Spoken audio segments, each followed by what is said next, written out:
Welcome everyone to the Town of Brookfield Select Board meeting Thursday, August 1st, 2024. Please stand, pledge the flag. I pledge allegiance to the flag of the United States of America and to the republic for which it stands, one nation, under God, indivisible, with liberty and justice for all.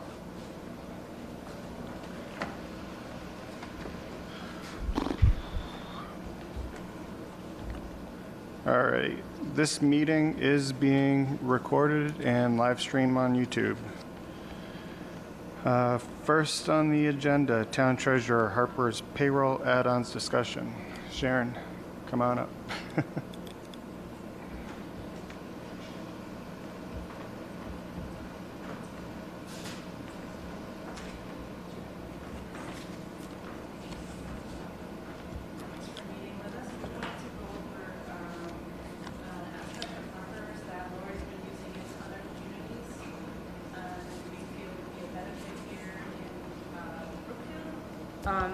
This aspect of Harper's would enable us to track employees' time off, as well as cut down on the amount of paper that's being used. Employees would be able to input their hours right into the system. They would also be able to see all of their pay stubs, W-2s. They could change any of their banking information, tax information, personal information. All of this would be stored in this employee forward portal. So we wanted to talk about it with you tonight and see if that's something you felt we should move forward with. So we gave you a copy. What I printed you out was the information from one of the towns I use this in. So the first 2 pages are just what an employee would see. They'd only see their chunk, but this is a timesheet in the employee forward. So they would go in, they'd see their name, they'd see a drop-down box with their account numbers in it. They put their time in for the 2 weeks. It goes up by date. Their pay rates would already be set in there. If it was an employee that's eligible for overtime, there'd be overtime rates. For the police, we'd have all the different rates in there for details, shift differentials. And then it would total it at the end. For salary employees or department heads, they're able to approve their own time. So there's a checkbox. So they're the enterer and the approver. For departments that have employees, they put their own time in, and then their department head is given a notification once their time is in that their department head needs to go in and approve their time. So someone is still approving the time. So like the highway employees would enter their own time, or if it was designated to say Lindsay or another clerk, the time would all be put in, and then one employee, usually the department head, is designated to go in and approve all of their employees' time before it is actually sent for processing. What about the school? How does that work currently? So at this time, I don't think the school wants to participate.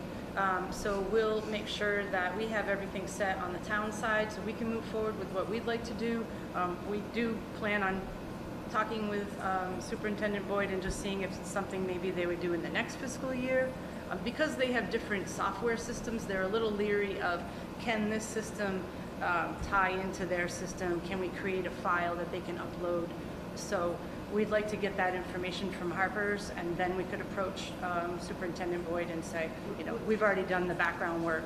Wouldn't we start with Kathleen Hosterman rather than with going straight to the district? So we proposed this already in a different town, and the principal was on board, and then when it got to time, it was actually superintendent that shot it down. So we're going to go the opposite way this time. So Harper's is able to do imports and exports. So when I do this in the town whose file you see, once the payroll is completed and it moves from employee forward to payroll processing, when the treasurer is done with it, I actually get an export file that I take and I put right into the accounting software, so I don't have to enter the payroll anymore. It comes through as an export to me, and I put it through. It's just a notepad file that drops as a journal entry for myself. So I'm hoping that once we speak with Harper's and get this moving on the town side, that we're able to talk to Harper's and see if we can get the same export to go from Harper's into the school's software. But we want to get all that put together before we approach the superintendent again. So do we not do anything automatically like this? It's all manual? It's all manual. Everything is manual. The school actually does it 2 times. So that's why we're trying to help them cut down on their manual inputs. I mean, the administrative burden drops completely. Yes, huge. And it also will alleviate the fact that, so payroll here is due to me by 12 o'clock on Thursdays. So you don't have to chase anyone. I don't have to chase anyone, and it also avoids the fact that, like right now, I'm missing people's timesheets, so it will be unfortunate, you know, people may not get paid because we are still on a deadline for the rest of the town. So do we hold the town's payroll for 2 employees, or do we go ahead and pay the other, you know, 150 people that need to get paid? So this avoids all of that. So once everyone's time is in here, like I said, the department heads approve it, but we also have a master override that if a department head is out sick, or if someone forgets to approve it, the treasurer has the authority to go in and approve everybody's time and push it forward so no one is sitting there lingering. Yeah, I'm working a very similar, well, actually, it's a functionality within SAP to do time charging for costing. Yep. And like I can go in and approve for Yes. by subordinate supervisors, like they're responsible for doing their teams, but I have the ability to reach down if they're out of office Yes. or whatever. So you have that capability. Yep, so the other nice thing is if you wanted, there is also a note option. So you can have employees, if you want employees to write down what they're doing. We don't do that now currently on timesheets, but they can record like notes on their timesheets. And then the last 2 pages, I just printed so you can see. If we ever had an issue with someone saying their time wasn't approved properly, we have a whole timesheet approval history, so it shows who entered the time and who approved it. Dates, names, times, so we have full history of everything. So everything is tracked. And it also, as you see on these sheets, when the employee goes in, they're putting in, they worked regular hours, they worked vacation hours, they worked sick hours, holiday hours. So once their pay stub shows up for them on payday in their system, they'll see right on their time, I had 40 hours of vacation time, I took 8, now I have the 32 remaining for the year. So everything is now tracked for them through Harper's rather than by us in Excel.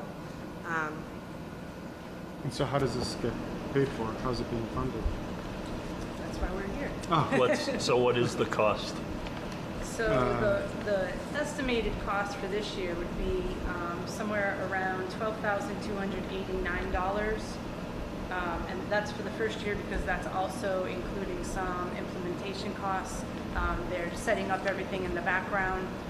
Then after that, the cost would drop down to just about a little under 11,000.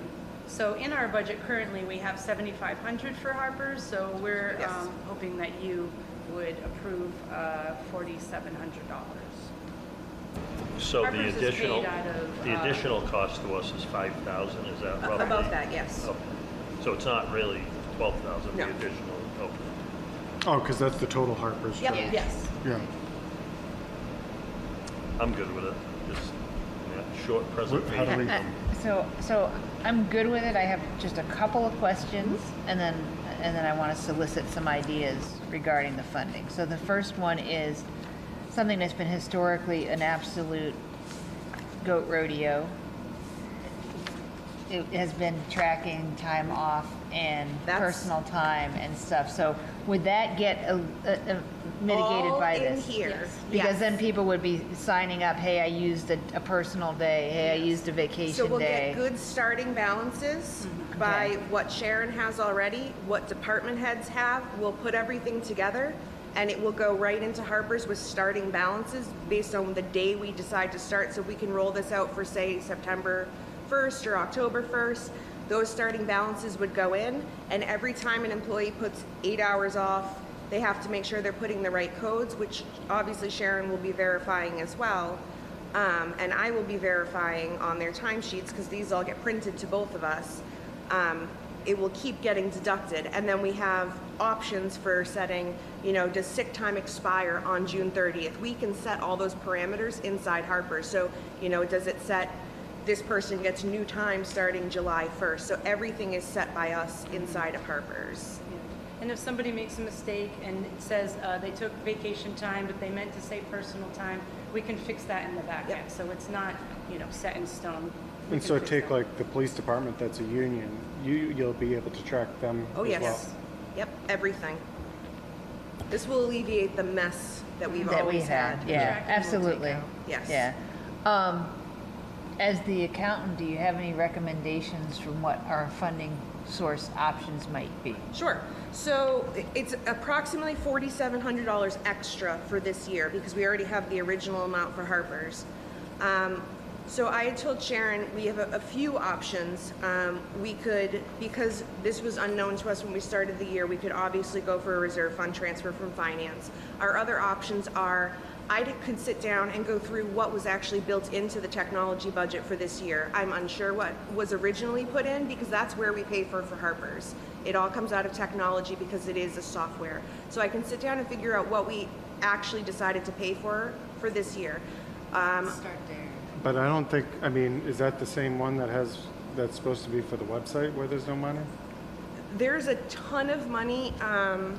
I left it over there. We put a lot of money into technology for this year. I actually have my paper right here. I was gonna pull up. And didn't we do it, did we do part of it as a warrant article? Yeah, 15,000, but I don't, Yeah. We put technology upgrades as a warrant article for 16,260, and then our regular technology budget is 75,402. So I can sit down and figure out what we were actually going to pay out of the regular technology budget. I know Vadar is one of them, obviously. Harper's was another. We have a few other software costs that we do pay out of there. We pay for our regular costs for computer services out of there, so I can figure out if we have any extra room in there. We do have a few expense accounts, mine being one of them, that always have money left at the end of the year. So we do have options when it comes to the end of the year. We could do transfers to cover if we needed to. Yeah, I mean that would be my inclination, would be rather than going to the Yep. reserve fund this early. I agree. Let's comb through the technology budget. Yep. I think it's a legit technology Oh, yes. thing, right? Especially the setup costs. Like portions of this, like even if we didn't take all of it out of the technology budget, the one-time implementation cost, totally see that being a technology budget thing, right? And then just do what makes sense. Yeah, perfect. I think an important thing to note is I think it's pretty obvious the operational tactical benefits for this, but also from a strategic standpoint, when you're looking at our annual audits, and then if we ever want to go out for bond rating, these are the types of things that they'll look at, the strong financial controls, strong financial governance, having manual entries and so on and so forth for something as simple as payroll is probably not going to help our rating with the rating agencies, where something like this would absolutely blocks help. everything off. Yeah. Well, auditors do ask for reports of what is the outstanding amount of vacation time, let's say, and we can create a report and say, well, here it is. Right. Easy button. Yes. Yes, that's it. And Thank it's you. nice too when people retire or leave, and anytime you're doing payouts mid-year, if you have to pay somebody out for vacation time, rather than going to sift through paper files, you can just click a button instead. Yeah. Thank you very much for bringing us forward. Perfect. So, motion? A motion to accept the bid from Harper's for the implementation of the automation required for hours accounting. Second. Any discussion? All No. in favor? Aye. Aye. All right. I'll just Thank you. add real quick. Yeah. Harper's also said that if we do sign on, they won't increase the fees for 3 years. We'll be locked in at this price. Oh, wow. Okay. Even better. Yes. Thank you. Thank you. Bill Meeker, come on down.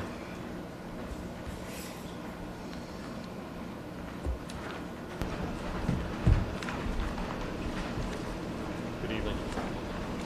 How are you?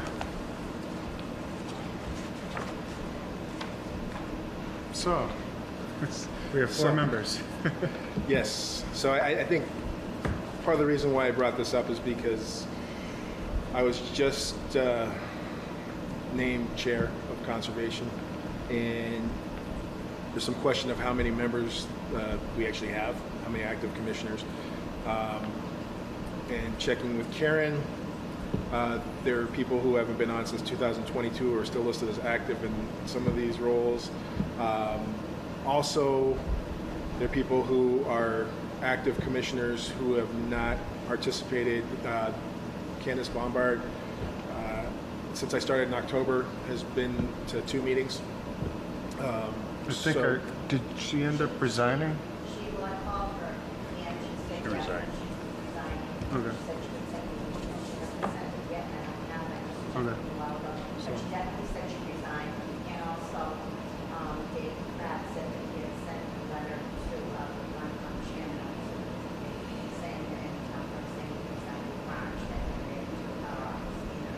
So, both of those, and I have his resignation, like she sent it to me. So the first thing that I would request is that we recognize 4 members at this point. It would be Megan Metz, Michael Metz, Sarah Campbell as vice chair, and myself as chair.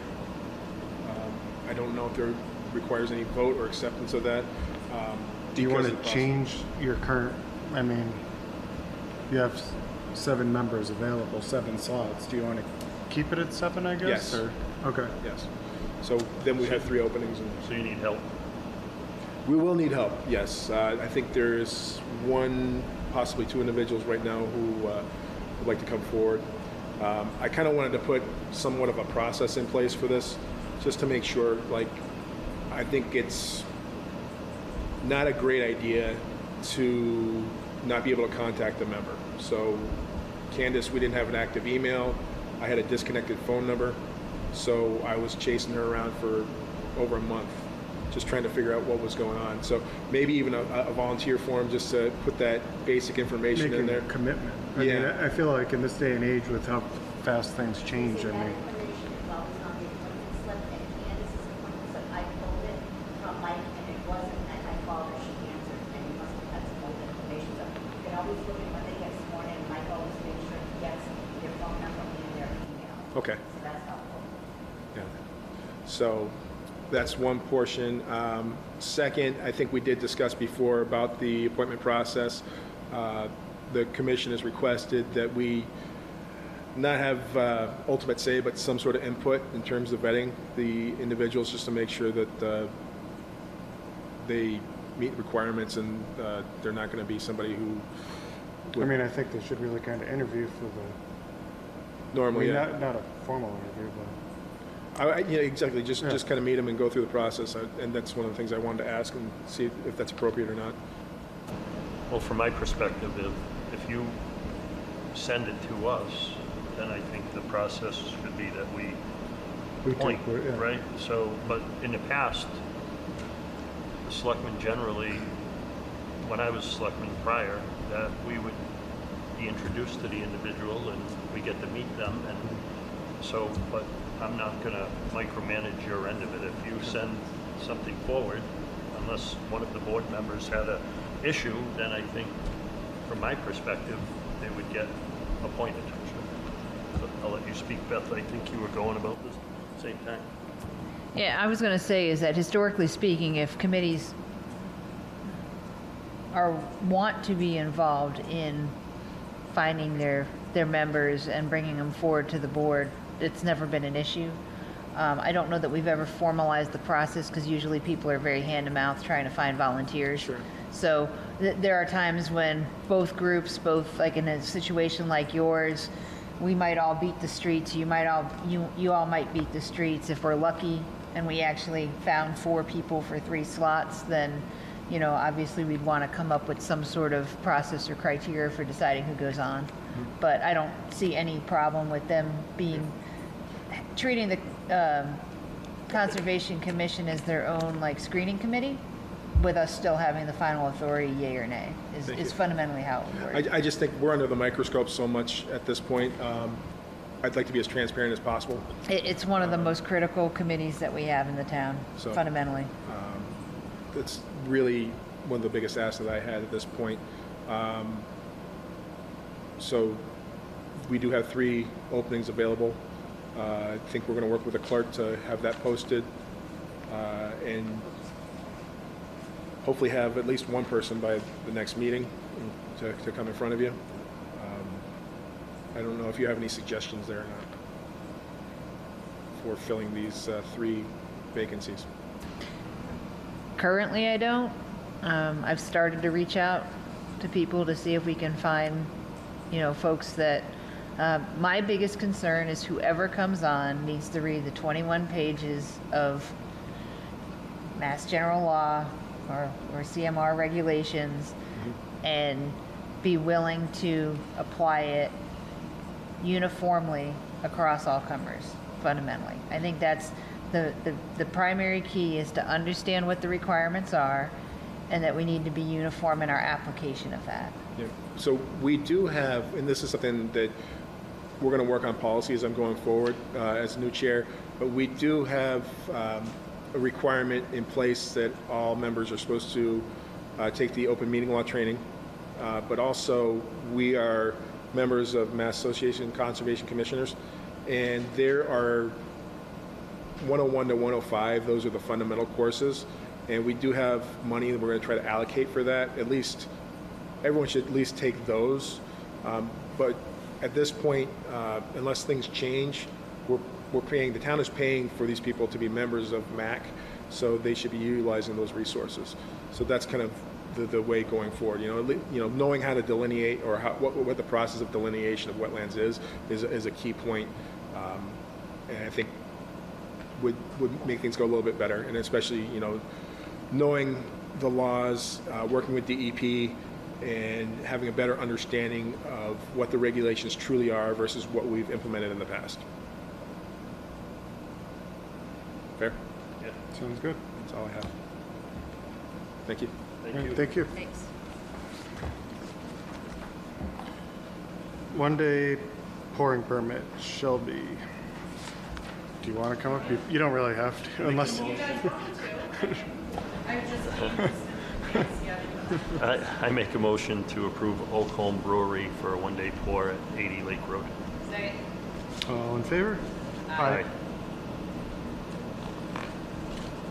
And there's the other one there. You don't want on the conservation?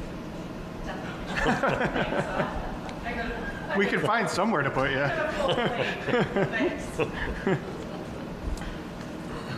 One-day pouring permit, Hardwick Winery. I make a motion we allow Hardwick Winery, or permit Hardwick Winery for a 1-day pouring license. Second. All in favor? Aye. Do all 3 of us need to sign this, or? Generally, you, Yeah. right? Yeah. No, but there's 3 lines. Yep. Can you tell us where this is going to be taking place? Sure. Location? Thank you. They're both on the town common. August 10th. For the Brookfield Agricultural Fair. Yes. Do we all sign? Yeah. So it's the first annual one.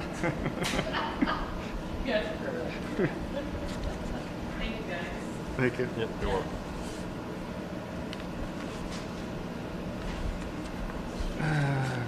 Cultural Council appointment, Amy Jo Kiernan. I'll make a motion that we appoint Amy Jo Kiernan to the Cultural Council. Second. All in favor? Aye. And then, and also, like, do we want to appoint the second person or no? I'm sorry? Is this still somebody who's applying? Oh. Oh, okay. Oh, okay. Only you sign this.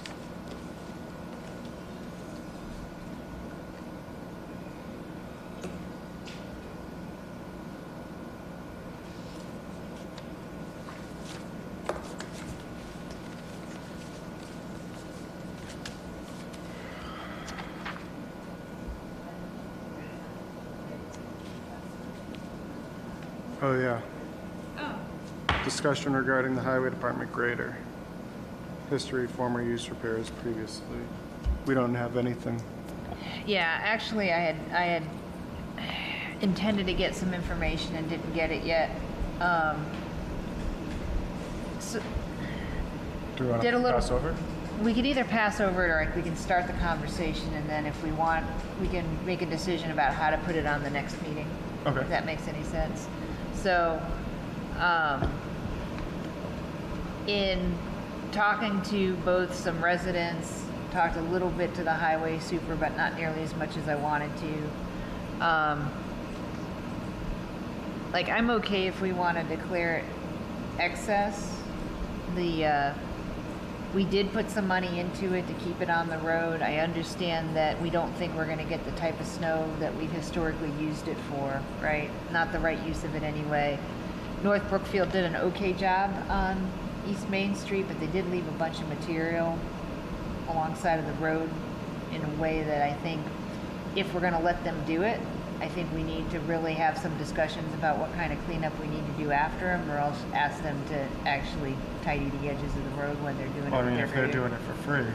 They're doing we it should for free, probably fix it. so we probably need to clean up after them, Yeah. right? There are probably 4 or 5 other private roads that we used to historically use it on, but haven't for the last few years, because when they purchased I think the backhoe, they've got a blade for it that you can kind of use it as a mini grader.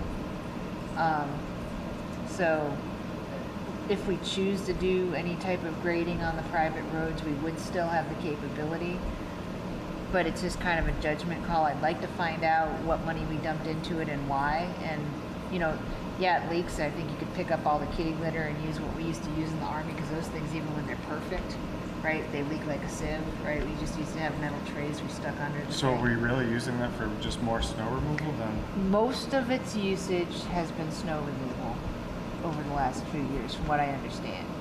So, and once Donald retired, nobody's really knows how to use it or used it for that. Plus, the last few years we haven't had the kind of snow down in the center of town that necessitated using it. So,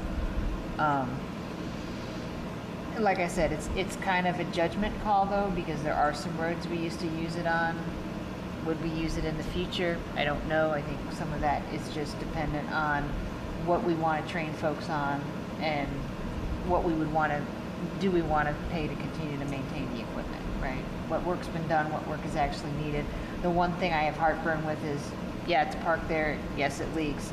What actually would need done for it? What's the cost benefit before we make the decision? I would just like that math. That's all.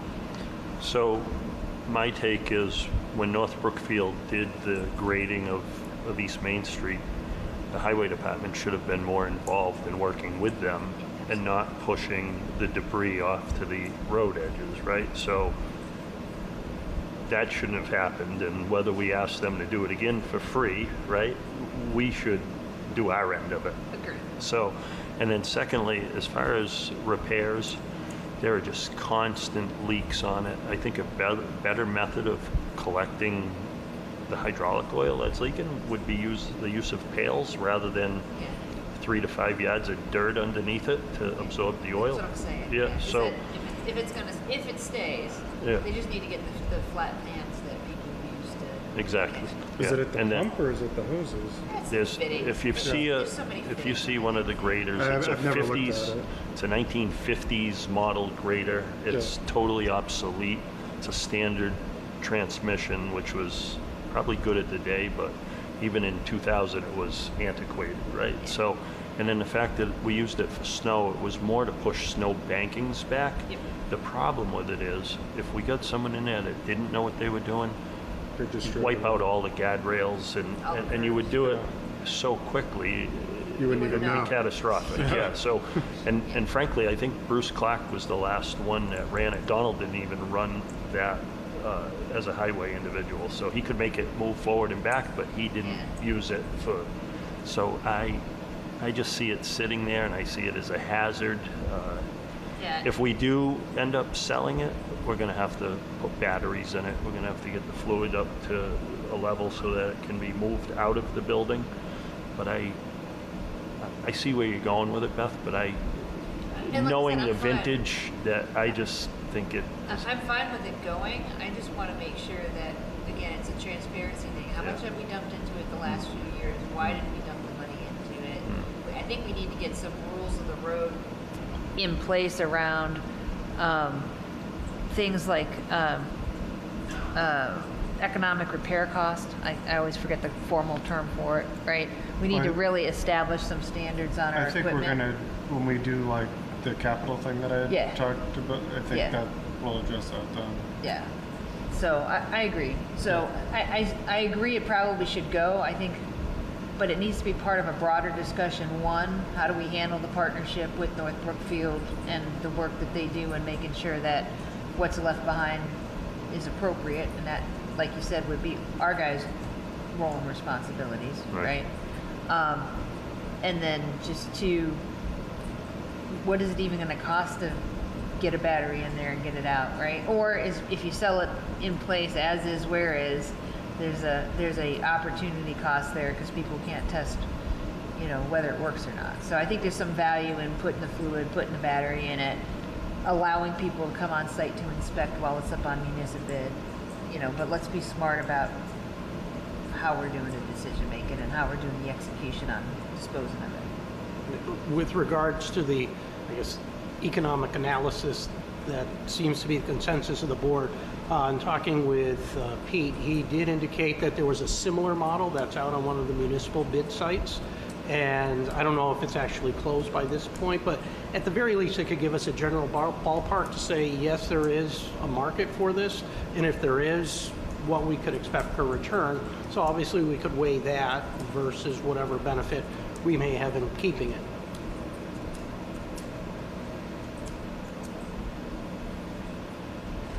So what do we want to do? I Just wasn't kind of- expecting, I just yeah. wanted to have a discussion. All right. So no. so how do you want to, what information would you like going forward regarding it? Like as much of a history as we have, a repair history? Is that- Yeah, I'd just like to know what we've spent the last, say, 3 to 5 years on it, if we have that information. I don't even easily. think I meant we've to used ask- it in at least I meant three. to ask Lori about Yeah. it. Because I think actually Ryan spent some money on it. I don't know why, because I don't think we've used it, to your Right, point, in years. Okay. So, So I'll check on that. Okay, great. If you'd like. yeah, that'd be great. Okay. All right. Discussion regarding formation of communications committee. Ron. Yes, one of the, I guess, constant complaints that I do hear from the citizens, and actually even from town employees, is the communication between the town and the citizens is, I guess, less than optimal. And one of the things is obviously with the website. The website does currently, in its current state, has some issues, and as a result, obviously, we're looking at upgrading it and maybe adding additional functionality to it. And I think because we're right in that process, it's a very opportune time to have I guess, input, for lack of a better term, with regards to citizens to have expertise in the communications world, websites in particular, but also things such as social media. And I've seen this in my previous municipal life. Communications committee that was very talented, very experienced, was really instrumental not only in website design and content and maintenance and things along those lines, but also on the social media front as well. I know it's difficult because everything seems to be changing from a communications and a social media standpoint, but I think it's one of those things that if we do it and we do it correctly, it could certainly be a large benefit for the town. And in fact, there's already 3 individuals that have reached out and indicated that if the board wanted to create a communications committee, they would jump on board. And all 3 of them in particular have quite a bit of a private sector experience and expertise in websites and communications in general. So I think we'd already be off to a fairly good start. So I just wanted to throw that out there so that the board could deliberate and discuss and see if it's something that's worth pursuing. And if so, I can certainly come back with a rough draft with regards to a mission or a charge, as well as, number of members and things along those lines. I'm all for it. and I'd like to even see if we could add to it in regards to transparency and stuff like that. I mean, this meeting gets recorded. I think it would be convenient for town residents to also see the other meetings.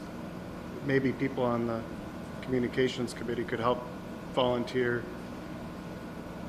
Hey, Brad, at one point, I think we had a quote, though, for setting up equipment for this room where anybody could record anything that was going on. I think, Jacob, that's Yeah. that's so- underway. I think so- that's part of that studio thing. I think so. So that would be, I think that will also But be also, something like, to, you know, I know advisory meets down at the police station. It'd be Yeah, nice. that's true. I personally would like those recorded only because it makes our job here easier. Much easier. Yeah, no, that's a good point. They may be willing. Right. You know, we could potentially make it part of the charter, Yeah.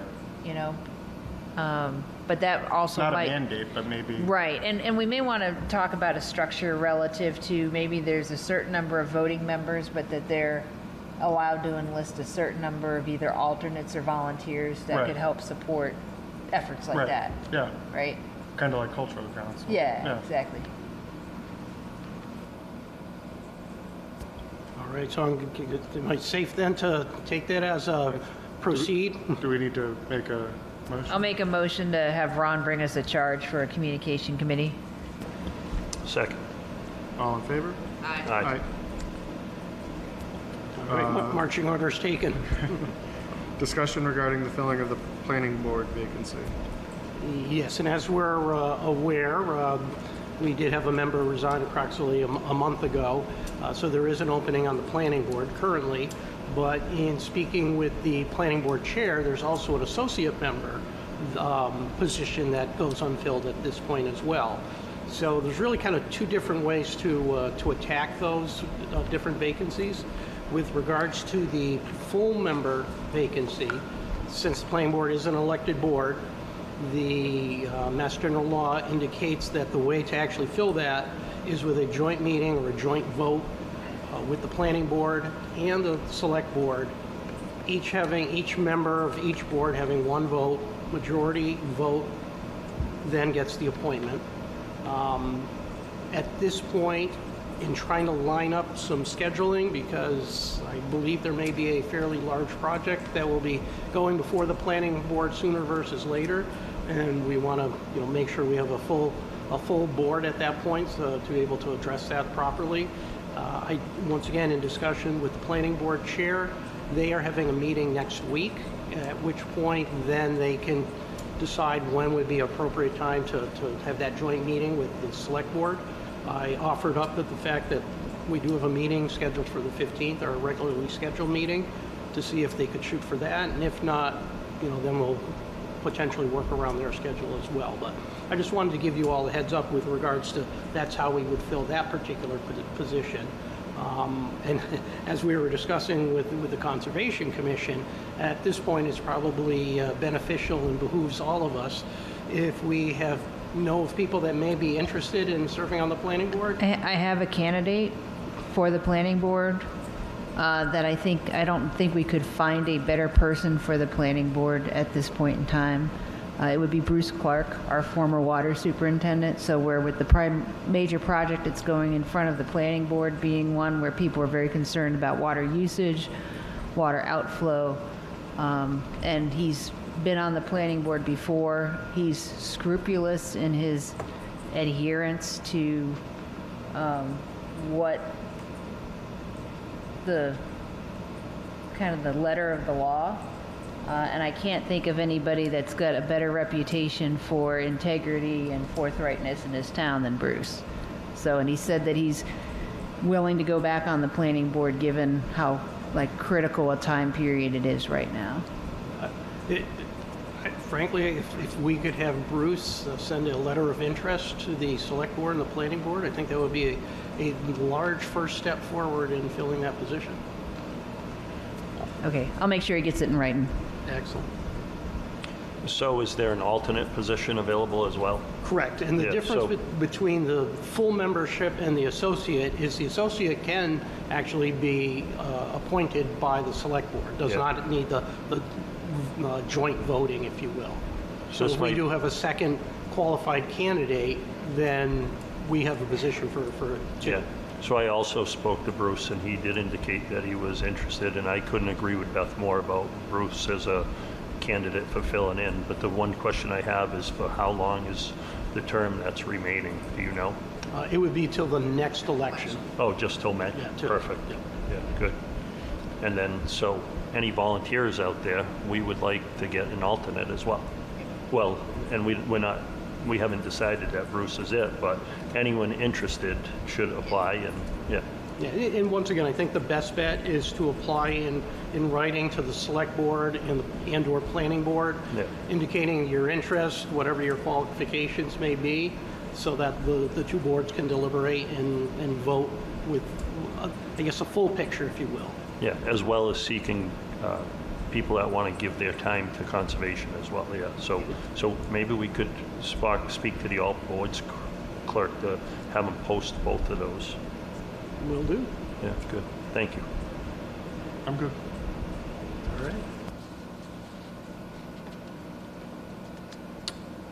Approve select board minutes, 5/23/24, 5/30/24, 7/11/24. I have to apologize. I have not Did I miss- reviewed. Oh, I have not reviewed them, so you guys are welcome to approve it, or give me another week, and or at our next meeting, I'll be good for that. Or you guys can do it without me.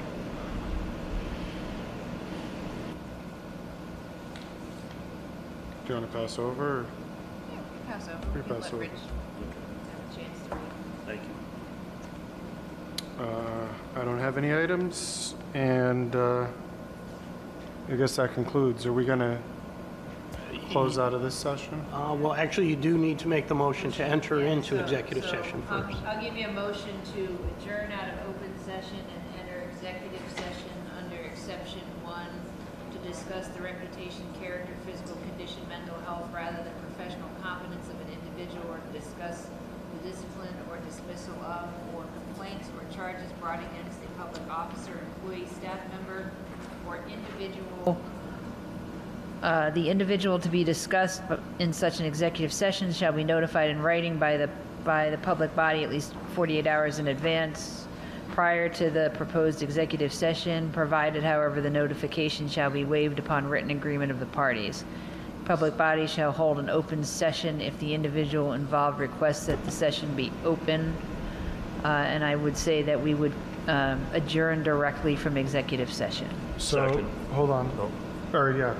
So, Then for discussion, should we, I guess this question's for Ron, and I think he's going to know where I'm going with this. Should we go out of there? Or if we need to make a change and add someone, should we come back into open session?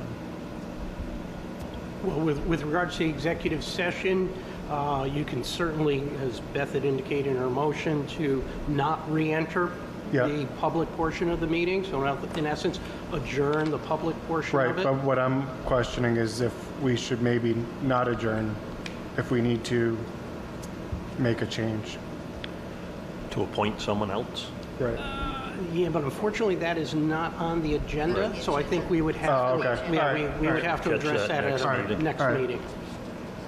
Sounds good. So take a vote. So all in favor? Aye. Aye. And just as a note, the notification indicated the executive session would start at 8 o'clock, so I think we have about a 15-minute break. Okay. Okay, so we have a recess. That's All right. Oh, that's right. So, Roll call vote. Rich Chafee, aye. Brad Godelsky, aye. Kaufman, aye. Thank you. Thanks for keeping us honest. Yeah.